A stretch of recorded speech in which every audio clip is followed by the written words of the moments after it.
Welcome to Aakash GS classes. Aakash GS classes में आपका स्वागत है दोस्तों।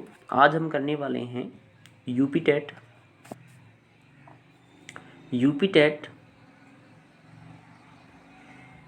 2019 का पेपर जो है सॉल्व करने वाले हैं और इसी क्रम में मैंने लिया है पर्यावरणीय अध्ययन, इन्वायरमेंटल स्टडीज़। ठीक है, तो चलिए प्रारंभ करते हैं। तो पहला प्रश्न इस तरह से है कि भारत में महिलाओं के लिए आरक्षण की व्यवस्था कहाँ है? Reservation for women in India is available in. तो सोचिए, पहला ऑप्शन लोकसभा, मंत्रिमंडल, विधानसभा या पंचायती राज संस्थाओं में। आई होप आपने आंसर लगा लिया होगा। तो इसका जो सही उत्तर है वो है पंचायती राज संस्थाओं में महिलाओं के लिए आरक्षण की व्यवस्था है। अब इसे कैसे समझेंगे बच्चों? एक बात सोचिए कि ज़्यादातर जो बच्चे हैं हमारे, जो सरकारी नौकरियों की तैयारी करते हैं, वो ग्रामीण परिवेश से आते हैं, गांव से। मैं यहाँ पक्षपात नहीं कर रहा हूँ, बल्कि जो सच्चाई है वही बता रहा हूँ। शहरी क्षेत्र में लोग ज़्यादातर प्राइवेट सेक्टर में जाते हैं। तो हमारे जो गांव के बच्चे हैं उन्होंने देखा है कि हर 5 साल में चुनाव होता है, 5 साल में चुनाव होता है। और गांव में एक बड़ा ही महत्वपूर्ण पद होता है ग्राम प्रधान। कौन सा? ग्राम प्रधान। ग्राम प्रधान के पदों का चुनाव होता है और हम देखते हैं कि कभी कभी जो ग्राम प्रधान का जो पद है वो एससी में भी आ जाता है, ओबीसी में भी आ जाता है और जनरल में भी आ जाता है। ठीक है, अब इसमें भी क्या होता है कि ये जो पद हैं कभी कभी एससी महिला के लिए भी रिजर्व होता है, ऐसे भी देखते हैं। कभी कभी ओबीसी महिला के लिए भी आता है, ओबीसी महिला इस तरह से भी आ जाता है, और कभी कभी जनरल महिला। ठीक है, तो ये क्या चीज़ है? यहाँ तक तो सही, ये तो आरक्षण की व्यवस्था हो गई। ये तो जनरल नॉर्मल आरक्षण हो गया, ये तो सामान्य। ये जो है जनरल महिला, ओबीसी महिला और एससी महिला, ये क्या है? यही तो है पंचायती राज संस्थाओं में आरक्षण की व्यवस्था। पंचायती राज संस्थाओं में क्या है? आरक्षण की व्यवस्था है। किन के लिए? महिलाओं के लिए। ठीक है, तो ये वाला प्रश्न आपका हुआ सॉल्व। नेक्स्ट पे चलते हैं। नेक्स्ट को चलने से पहले चलिए इसका पोस्टमार्टम कर लेते हैं बच्चों। थोड़ा पोस्टमार्टम कैसे करेंगे इसका पोस्टमार्टम? कि जो पंचायती राज संस्थाएं हैं ये मूल संविधान में नहीं थी। मूल संविधान जो था उसमें पंचायती राज जो संस्थाएं हैं उनका प्रावधान नहीं था। ये जो संस्थाएं, ये 73वां संविधान संशोधन 1992 से 1993 के द्वारा लाया गया। ठीक है, 73वां संविधान संशोधन 1992-1993। अब 1992-1993 क्यों लिखा है? क्योंकि ये 1993 में संसद में लाया गया और 1993 में ये पास हो गया, इसलिए 1992-1993 लिखा है। तो आप समझ गए 73वां संविधान संशोधन जो है ये किससे संबंधित है? ये संबंधित है पंचायती राज संस्थाओं से। कब आया? 1992-1993। अच्छा, जो हमारा मूल संविधान था बच्चों, उसमें 395 अनुच्छेद थे। 395 अनुच्छेद, इसको इंग्लिश में बोलते हैं आर्टिकल। 8 अनुसूचियाँ थीं, 8 अनुसूचियाँ थीं, इसको कहते हैं शेड्यूल। और कितने भाग थे? 22 भाग थे।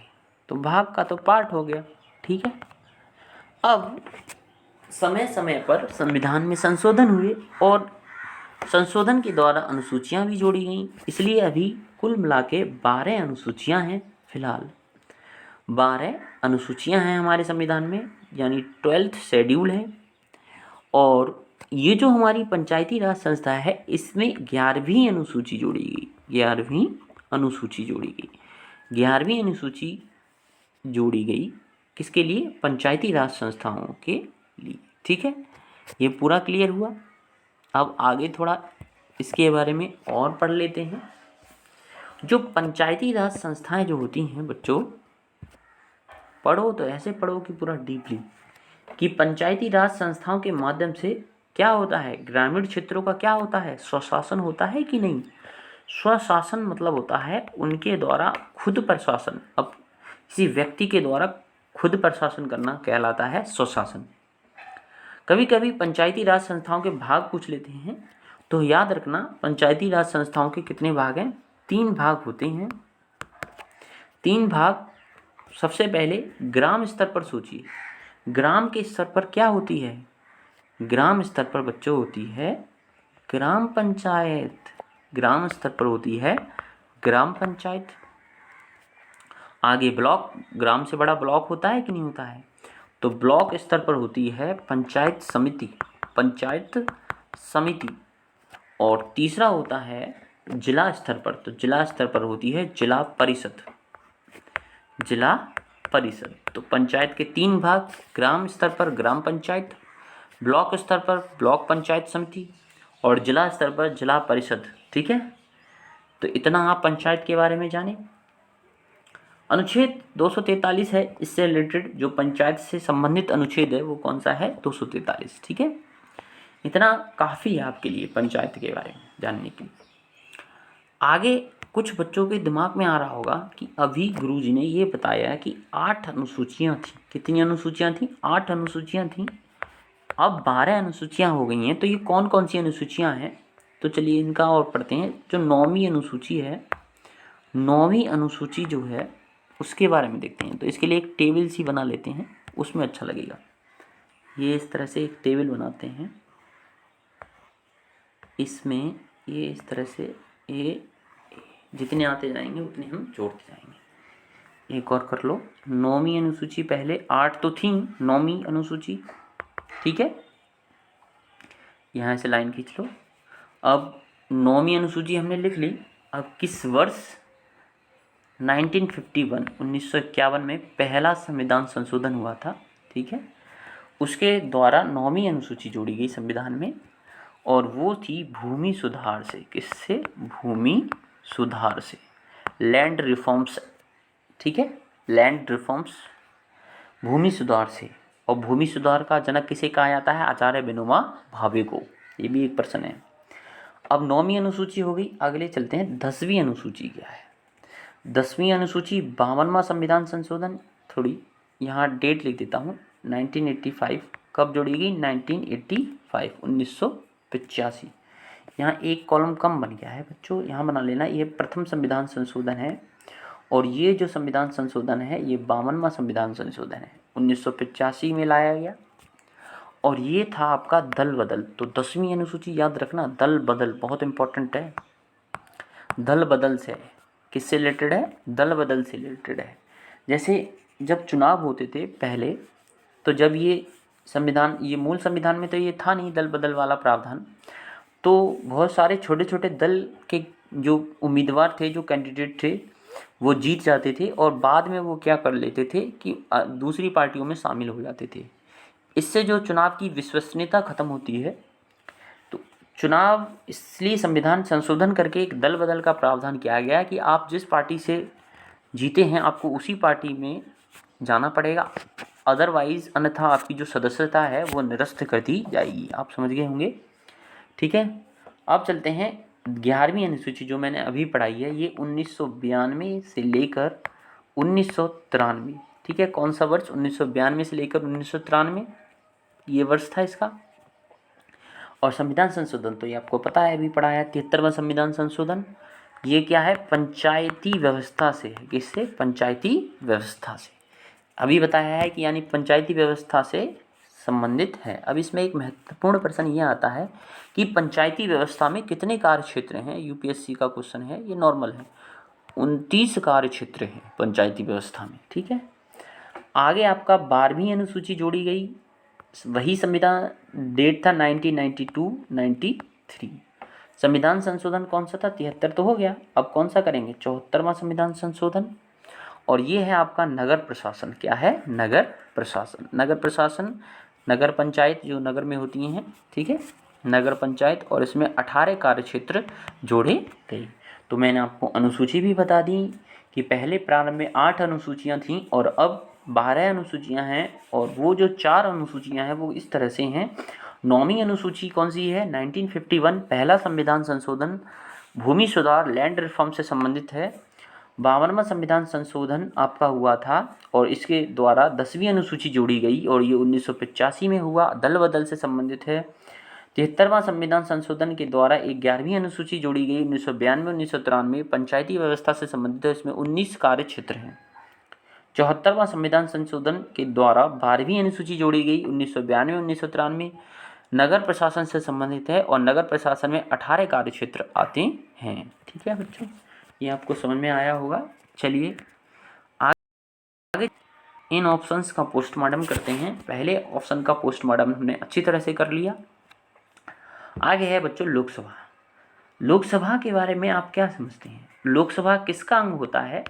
आप बोलेंगे गुरुजी संसद का अंग होता है लोकसभा। संसद के 3 अंग हैं, तो आप क्या बोलेंगे? संसद के 3 अंगों किस तरह से बोलेंगे? बोलेंगे गुरुजी राष्ट्रपति होता है, राष्ट्रपति होता है, प्रेसिडेंट होता है, president of India, honourable president of India, president of India.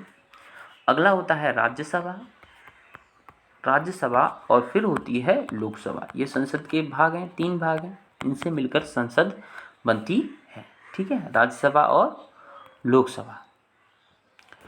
तो Lok Sabha house of people, Lok Sabha को क्या कहते हैं? House of people, house of people English में।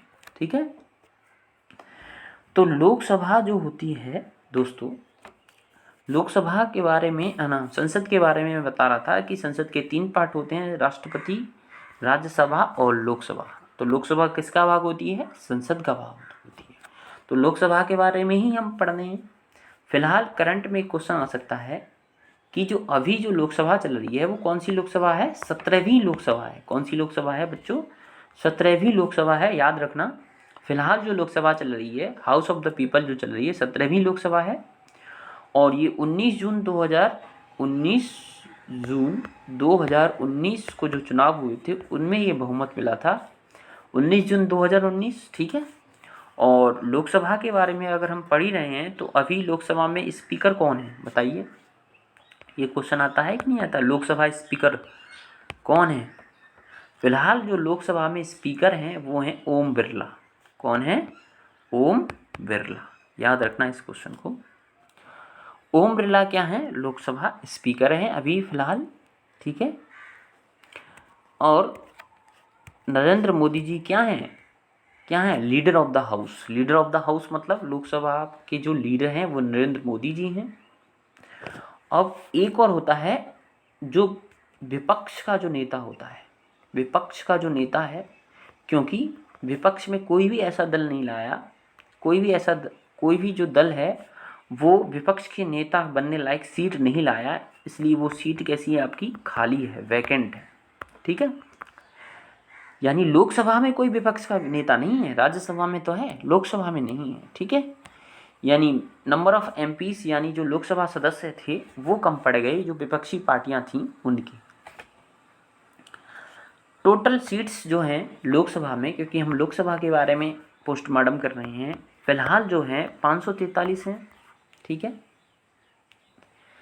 अब अगला जो इलेक्शन होगा आपका वो होगा मई 2024 में, मई 2024 में। अब मैक्सिमम जो मेंबर हैं ये रख सकते थे हम, या ये अब इम्पोर्टेंट है, 552 मैक्सिमम मेंबर यानी अधिकतम 552 सदस्य हो सकते हैं किसमें? लोकसभा में। लेकिन यहाँ थोड़ा ध्यान दीजिए, जनवरी 2020 में सोचिए क्या हुआ था। जनवरी 2020 में क्या हुआ था, थोड़ा सोचिए और फिर मुझे बताइए कि ऐसा क्या हुआ था जनवरी 2020 में। तो एक संविधान संशोधन आया था, 104वां संविधान संशोधन, 104वां 104 कॉन्स्टिट्यूशनल अमेंडमेंट आया था जनवरी 2020 में। उसके द्वारा जो राष्ट्रपति क्या हुआ था बताइए, इतना तो आप बता दीजिए। जो राष्ट्रपति क्या करते थे, 2 एंग्लो इंडियन सदस्य, भूल गए आप क्या? 2 एंग्लो इंडियन जो सदस्य थे, 2 एंग्लो इंडियन सदस्य को मनोनीत करते हैं कि नहीं करते हैं राष्ट्रपति जी? 2 एंग्लो इंडियन सदस्यों को मनोनीत करते हैं, कहाँ पर? लोकसभा में। ठीक है, on the advice of the government, सरकार की एडवाइस पर ही मनोनीत करते हैं वे। 2 एंग्लो इंडियन सदस्यों को लोकसभा में मनोनीत करते हैं। तो अब 104वें संविधान संशोधन के द्वारा उसे निरस्त कर दिया गया है। ठीक है, तो अब सीटिंग कैपेसिटी कितनी होगी? अधिकतम, अधिकतम पूछ रहा हूँ मैं, अधिकतम यहाँ कितनी थी मूल संविधान में? 552, तो अब कितनी हो गई? 550। ये याद रखना है। अब सीटिंग कैपेसिटी हो गई कितनी लोकसभा की? 550 हो गई सीटिंग कैपेसिटी। मूल में कितनी थी? 552। 2 एंग्लो इंडियन सदस्य जो राष्ट्रपति लोकसभा में मनोनीत करते थे, उन्हें क्या कर दिया गया? निरस्त कर दिया गया। कौन सा संविधान संशोधन? 104वां संविधान संशोधन। कब लाया गया? जनवरी 2020 में। इस तरह से हमने लोकसभा का क्या कर दिया? पोस्टमार्टम कर दिया। क्या कर दिया? पोस्टमार्टम कर दिया। बाकी तो आपको पता ही है कि संसद जो होती है बच्चों, जो उसका अनुच्छेद है वो 79 से 88 के बीच में संसद का वर्णन किया गया है। इसमें उसका वर्णन किया गया है। संसद में एक प्रश्न पूछता है कि जो संसद होती है उसमें कितने सेशन होते हैं? कितने सेशन होते हैं? कितने सेशन होते हैं? कितनी बैठकें होती हैं? तो याद रखना 3 बैठकें होती हैं। पहला होता है बजट सेशन। दूसरा होता है मानसून सेशन, ऐसे ही याद रखना है आपको, हिंदी में भी मानसून सेशन। और तीसरा आपका होता है विंटर सेशन, यानी शीतकालीन जो बैठक होती है। ये 3 बैठकें होती हैं संसद की, याद रखना। ये आपकी जो बजट की जो सेशन होता है या बजट से संबंधित जो भी सेशन है वो फरवरी से मई के बीच में होता है। ठीक है बच्चों। मानसून सेशन, आप बताइए मानसून कब आते हैं भारत में? जुलाई से अगस्त। ठीक है। और जो ठंड आती है, शीतकालीन जो सेशन होता है वो होता है नवंबर से दिसंबर के बीच में। ठीक है, तो 3 वो हो गए। तो संसद का वर्णन अनुच्छेद 79 में आपका क्या है? संसद है। आर्टिकल, अनुच्छेद क्या है बच्चों? अनुच्छेद 79 में क्या है? संसद है। क्या है? संसद का वर्णन है। ठीक है, इतना संसद के लिए, इतना शायद काफ़ी है आपके लिए। ठीक है, तो चलिए इसको यहीं पे करते हैं। पोस्टमार्टम कर लिया। प्रश्न हमारा, एक प्रश्न अब आप लाइए। एक प्रश्न अगर आप पढ़ते हैं तो 17 मिनट से मैं एक प्रश्न को पढ़ा रहा हूँ। प्रश्न का मतलब का पढ़ने का मतलब है कि आपने एक प्रश्न में ही 17 मिनट टाइम वेस्ट नहीं किया है, आपने इसके बारे में सारी जानकारी पढ़ ली है। अब अगले प्रश्न पर चलते हैं। अगला प्रश्न है बच्चों, किसी राज्य के राज्यपाल की नियुक्ति के लिए कम से कम क्या उम्र होनी चाहिए? बताइए, कितना इजी क्वेश्चन है। In order to appointed as the governor of a state one must have attend the age, कितनी उम्र होनी चाहिए? ऑप्शन है 35 वर्ष, 50 वर्ष, 45 वर्ष, 30 वर्ष। तो राज्यपाल एक क्या है?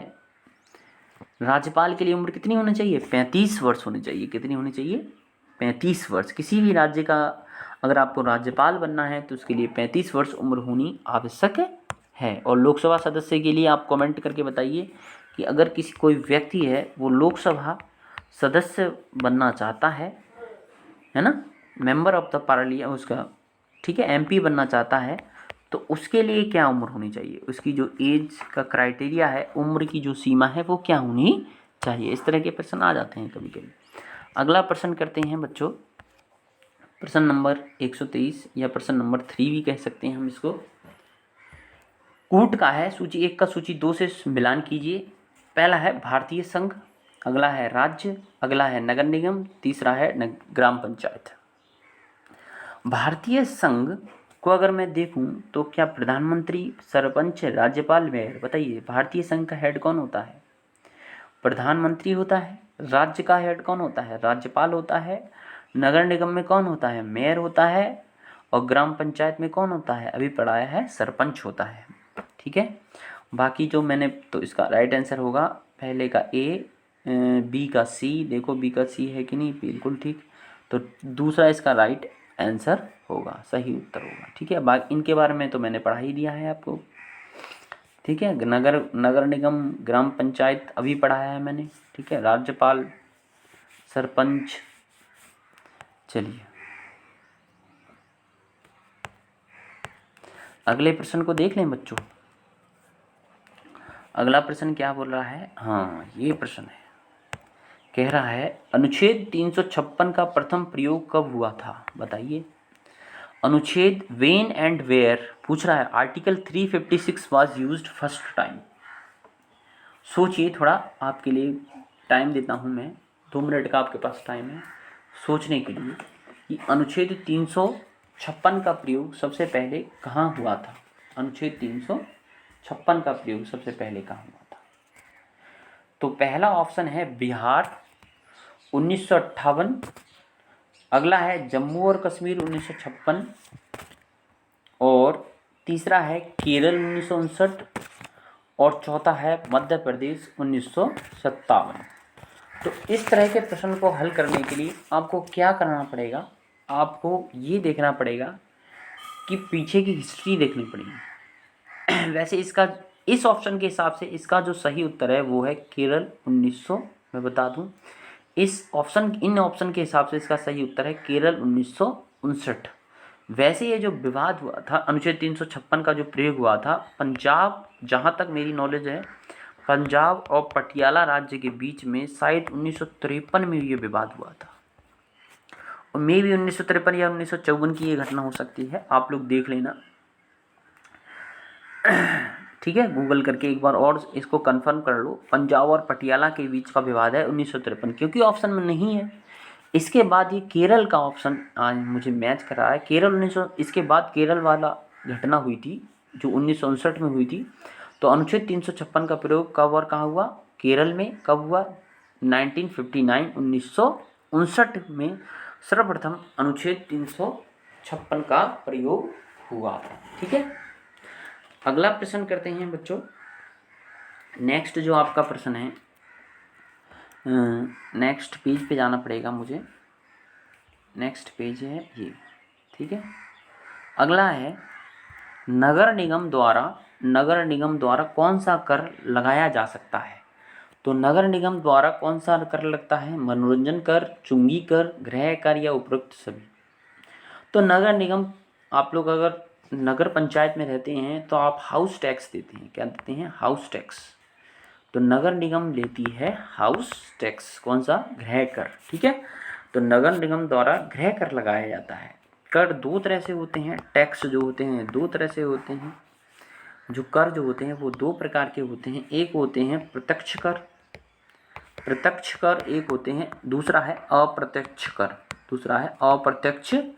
इसको कहते हैं डायरेक्ट टैक्स, इसको कहते हैं इनडायरेक्ट टैक्स। क्या कहते हैं? Indirect tax. प्रत्यक्ष कर मतलब जो व्यक्ति को सीधे सीधे प्रभावित करे, जैसे इनकम टैक्स, ये होता है आपका प्रत्यक्ष कर। इनकम टैक्स क्या है? सीधे सीधे व्यक्ति पर लग रहा है। ठीक है, अप्रत्यक्ष कर जो अप्रत्यक्ष रूप से व्यक्ति को प्रभावित करते हैं, इनडायरेक्टली प्रभावित करते हैं। जैसे आपने क्या दुकान से कोई सामान लेके आए, तो क्या आपको सीधे सीधे प्रभावित किया? नहीं, इनडायरेक्टली आपने उस पर टैक्स दिया। अप्रत्यक्ष रूप से आप उस पर भी तो टैक्स भर रहे हो, उस चीज़ पर पार्लेजी लेके आए उस पर भी तो आप टैक्स दे रहे हो। तो अप्रत्यक्ष कर के लिए हम कह सकते हैं सेवाएं जो होती हैं, क्या होती हैं? सेवाएं, सर्विसेज जो होती हैं, सेवाएं जो होती हैं वो अप्रत्यक्ष कर के अंतर्गत आती हैं। ठीक है, तो इनडायरेक्ट मनोरंजन कर क्या ऐसा कर है आपका, एक इनडायरेक्ट टैक्स हुआ कि नहीं हुआ? क्योंकि मनोरंजन करने जाते हो आप, तो एक हॉल की टिकट जब आप लेते हो तो आप इनडायरेक्टली यानी अप्रत्यक्ष रूप से उस पर टैक्स दे रहे हो कि नहीं दे रहे हो, कर दे रहे हो कि नहीं दे रहे हो। लेकिन हमारा प्रश्न तो ये था कि नगर निगम द्वारा कौन सा कर लगाया जाता है? तो नगर निगम द्वारा कौन सा कर लगाया जाता है? House tax. कौन सा? House tax. इस पे देखो, इसका तो एंटरटेनमेंट टैक्स का तो हमने कर लिया, यानी इसका मनोरंजन कर का। अब का आगे देखते हैं चुंगी कर। इसको बच्चों कहते हैं टोल टैक्स। क्या कहते हैं? Toll tax. देखो यहाँ लिख रहा है टोल टैक्स। टोल टैक्स देते हैं नहीं देते हैं? जब हम किसी एक डिस्ट्रिक्ट से जाते हैं या किसी हाईवे से जब हम जाते हैं तो हमें टोल टैक्स देना पड़ता है। तो टोल टैक्स जो होती है जो हाईवेज का जो निर्माण कर रही हैं या उनकी मरम्मत कर रही हैं, वो जो कंपनियां होती हैं वो वसूल करती हैं। ठीक है, जो हाईवे से संबंध का निर्माण कर रही हैं और जो कंपनियां हैं वो टोल टैक्स वसूल करती हैं। ठीक है, अब टोल टैक्स के अंतर्गत आपको ये भी देखना पड़ेगा कि कितने लोग टोल टैक्स नहीं भर सकते। तो जैसे भारत का मुख्य न्यायाधीश, उच्चतम न्यायालय का मुख्य न्यायाधीश या उच्चतम न्यायालय के न्यायाधीश, ठीक है, सुप्रीम कोर्ट के न्यायाधीश, ठीक है, chief justice of India CJI, और भी बहुत सारे CAG, CAG CAG, prime minister of India, president of India, Lok Sabha का सदस्य, ठीक है, मेंबर ऑफ द पार्लियामेंट, और क्या हो सकते हैं आपके सेना अध्यक्ष, वायुसेना अध्यक्ष, थल सेना अध्यक्ष, नौसेना अध्यक्ष। बहुत सारे ऐसे लोग हैं जो टोल टैक्स नहीं, उन्हें छूट है। अब यहीं पे एक विवाद हुआ था बच्चों, मैंने एक यूट्यूब पे देखा था कि जो अधीनस्थ न्यायालय होते हैं, अधीनस्थ न्यायालय होते हैं, नहीं होते हैं जिला स्तर पर, ठीक है, अधीनस्थ न्यायालय के जो न्यायाधीश होते हैं वो इस छूट में नहीं आते हैं। सुप्रीम कोर्ट और हाई कोर्ट के जो न्यायाधीश हैं वो इस छूट में आते हैं, लेकिन अधीनस्थ न्यायालय के जो न्यायाधीश हैं वो इस छूट में नहीं आते हैं। एक ऐसी ही घटना है कि वो न्यायाधीश महोदय थे, तो उनके वो शायद टैक्स नहीं भर रहे थे, मैंने यूट्यूब पे देखा है वो। तो तब एक टोल टैक्स अधिकारी था, उन्होंने आके उन्हें समझाया कि पहले आप जो टोल टैक्स का जो प्रावधान है उन्हें आप ठीक से पढ़िए, तब आप इससे एग्जेम्प्टेड होंगे। ठीक है, तो अधीनस्थ न्यायालय के न्यायाधीश टोल टैक्स के अंतर्गत नहीं आते हैं। ठीक है बच्चों, इतना आज के लिए काफ़ी है। कल देखेंगे अगला नेक्स्ट जो सेशन है, कल से स्टार्ट करेंगे। Thank you.